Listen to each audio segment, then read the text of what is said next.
పేరు సూర్య cinema pre release ఫంక్షన్లో అల్లు అర్జున్ ఓ మాట అన్నాడు. ఈ కథ వినగానే తన రోమాలు నిక్కపొడిచాయని. మా నాన్న అల్లు అరవింద్ వక్కంతం వంశీని దర్శకుడిగా వద్దన్నా, అనుభవం లేదన్నా కానీ తాను నమ్మకంతో ముందుకెళ్లానని వివరించాడు. అంతేకాదు, ఈ సినిమా భారీ విజయం సాధిస్తుందనే నమ్మకంతోనే ఆరెంజ్ సినిమాతో అప్పుల పాలై 10 ఏళ్లుగా నిర్మాణ బాధ్యతలకి దూరంగా ఉన్న మెగా బ్రదర్ నాగబాబుని నిర్మాతగా ఉండమని తెలిపాను. అంతేకాదు, ఫ్లాప్లతో సినిమా నిర్మాణానికి సిద్ధంగా ఉన్న లగడపాటి శ్రీధర్ని కూడా సహనిర్మాతగా ఒప్పించానని చెప్పారు.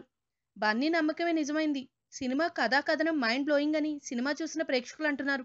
హై వోల్టేజ్ ఎమోషనల్ థ్రిల్లర్ అంటూ కితాబిస్తున్నారు. సినిమా చూస్తే రోమాలు నిక్కబొడుస్తున్నాయంటున్నారు.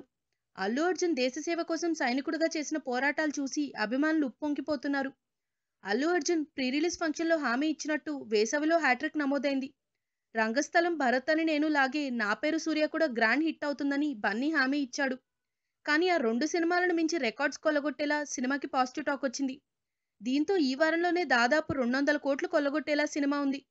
ఈ ఊపు చూస్తుంటే రంగస్థలం, భరత్ అని నేను సినిమా కలెక్షన్లను బన్నీ దాటేసి మహేష్ రామచరణ్లకు షాక్ ఇచ్చేటట్టుంది. If you like the video, please like us and subscribe Tollywood Nagar.